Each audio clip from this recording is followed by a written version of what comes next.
सबक 2 हार की जीत। बाबा भारती को अपने घोड़े से बेपनाह मोहब्बत थी। उन्हें वो अपनी जान से भी ज्यादा अजीज था। मशहूर डाकू खड़क सिंह को बाबा भारती का घोड़ा बेहद पसंद आया। वो उसे हर कीमत पर हासिल करना चाहता था। घोड़े को हथियाने के लिए उसने एक चाल चली। बाबा भारती उसके जाल में फंस गए, लेकिन आखिर में कुछ ऐसा हुआ कि जीत बाबा भारती की ही हुई। माँ को अपने बेटे और किसान को अपने लहलहाते खेत देखकर जो खुशी होती है, वही खुशी बाबा भारती को अपना घोड़ा देखकर होती थी। मजहबी फराइज अदा करने के बाद जो वक्त बचता, वो घोड़े के लिए वक्फ हो जाता। घोड़ा भी इस कदर खूबसूरत था कि उसके मुकाबले का घोड़ा पूरे इलाके में न होगा। बाबा भारती उसे सुल्तान कहकर पुकारते थे। अपने हाथ से मालिश करते, खुद दाना खिलाते और देख देख कर खुश होते थे। उन्होंने रुपए, माल व असबाब और अपना सब कुछ छोड़ दिया था।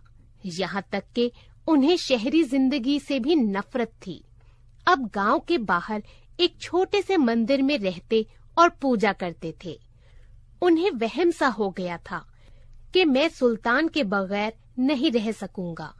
वो उसकी चाल पर फिदा थे। कहते, ऐसे चलता है जैसे मोर घटा को देखकर नाच रहा हो।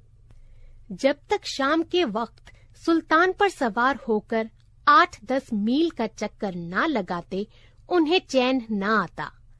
खड़क सिंह इस इलाके का मशहूर डाकू था। लोग उसका नाम सुनकर कांपते थे। सुल्तान की तारीफ उसके कानों में पहुंची। उसका दिल उसे देखने के लिए बेचैन हो गया। वो एक दिन दोपहर के वक्त बाबा भारती के पास पहुंचा और सलाम करके बैठ गया। बाबा भारती ने पूछा, खड़क सिंह, क्या हाल है? खड़क सिंह ने सर झुकाकर जवाब दिया, आपकी दुआ से ठीक हूँ। कहो, इधर कैसे आए? सुल्तान की चाह खींच लाई। अजीब जानवर है, देखोगे तो खुश हो जाओगे। मैंने भी बड़ी तारीफ सुनी है। उसकी चाल तुम्हारा मन मोह लेगा। कहते हैं देखने में बड़ा खूबसूरत है। क्या कहूँ, जो उसे एक बार देख लेता है, उसके दिल में उसकी तस्वीर उतर आती है। बहुत दिनों से तमन्ना थी, आज हाजिर हो सका हूँ। बाबा भारती और खड़क सिंह अस्तबल पहुँचे। बाबा ने बड़े फख्र से घोड़ा दिखाया।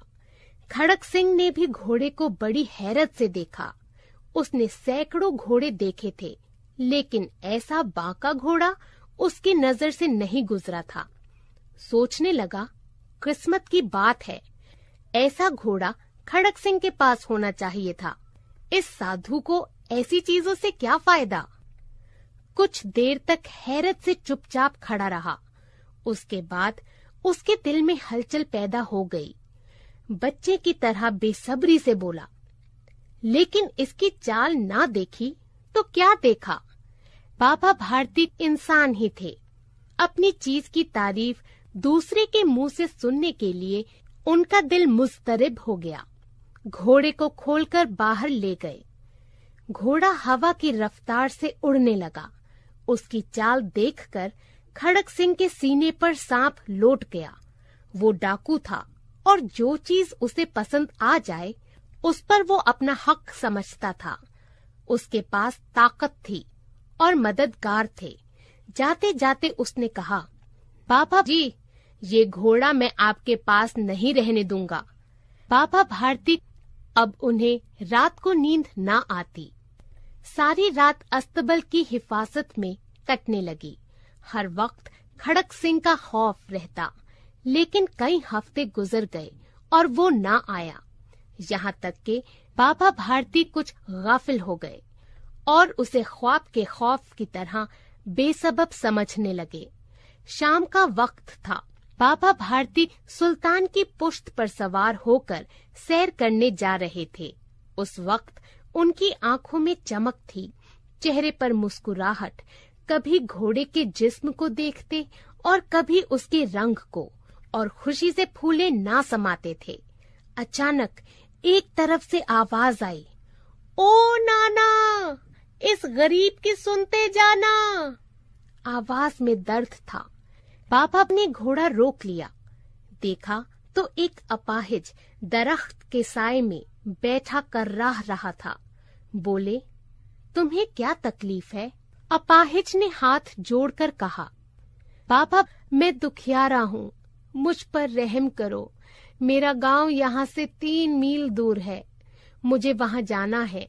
घोड़े पर चढ़ा लो, खुदा तुम्हारा भला करेगा। वहां तुम्हारा कौन है?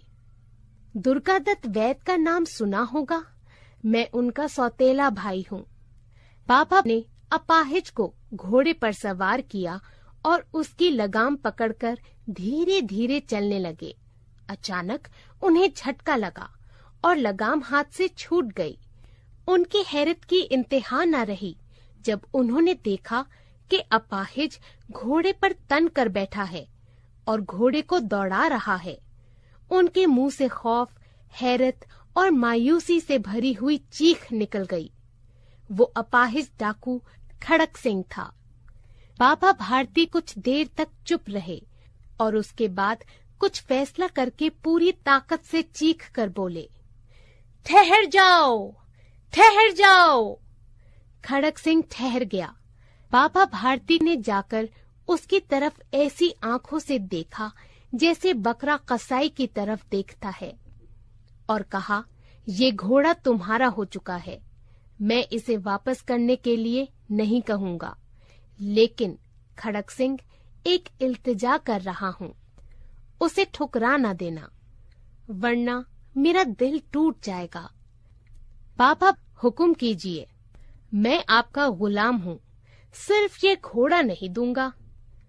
अब घोड़े का नाम ना लो, मैं तुमसे इसके बारे में कुछ नहीं कहूंगा।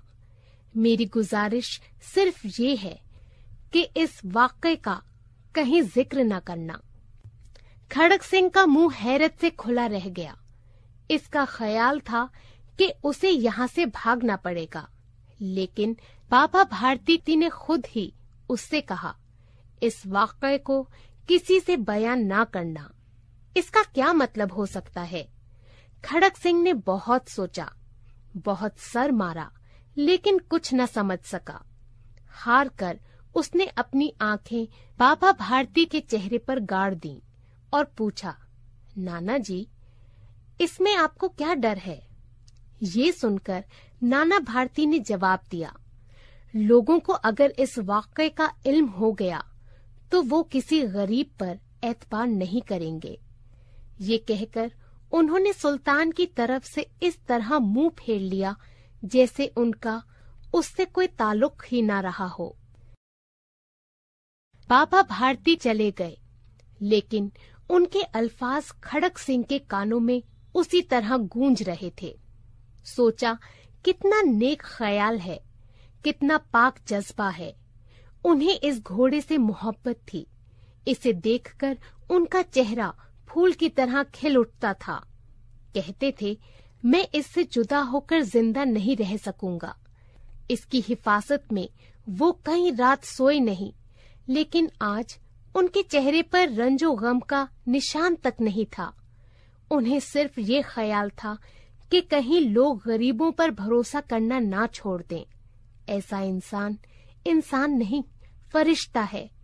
रात के अंधेरे में खड़क सिंह बाबा भारती के मंदिर पहुंचा। चारों तरफ सन्नाटा था। आसमां में तारे टिमटिमा रहे थे। थोड़ी दूर पर गांव के कुत्ते भौंक रहे थे। मंदिर के अंदर गहरा सकूत था। वो आहिस्ता आहिस्ता अस्तबल के दरवाजे पर पहुंचा। दरवाजा खुला हुआ था। कभी बाबा भारती लाठी लेकर खुद पहरा देते थे, लेकिन आज किसी चोरी, किसी डाके का खौफ न था। खड़क सिंह ने आगे बढ़कर सुल्तान को उसकी जगह बांध दिया और बाहर निकलकर आहिस्ता से दरवाजा बंद कर दिया। उस वक्त उसकी आंखों में नेकी के आंसू थे। रात का तीसरा पहर गुजर चुका था। चौथा पहर शुरू होते ही बाबा भारती ने अपनी कुटिया से बाहर निकलकर ठंडे पानी से गुस्ल किया। उसके बाद उनके पांव खुद ब खुद अस्तबल की तरफ बढ़े, जैसे कोई ख्वाब में चल रहा हो। लेकिन फाटक पर पहुंचकर उनको अपनी गलती का एहसास हुआ और वो ठिठक कर वहीं रुक गए। घोड़े ने अपने आका के पांव की चाप पहचान ली और जोर से हिनहिनाया। अब बाबा भारती हैरत और खुशी से दौड़ते हुए अंदर घुसे और अपने प्यारे घोड़े को गले से लगाकर इस तरह रोने लगे जैसे कोई बाप बहुत दिन के बिछड़े हुए बेटे से मिल रहा हो। बार बार उसकी पुश्त पर हाथ फेरते, बार बार उसके मुंह पर थपकियां देते और कहते जाते, अब कोई गरीबों की मदद से मुंह नहीं मोड़ेगा।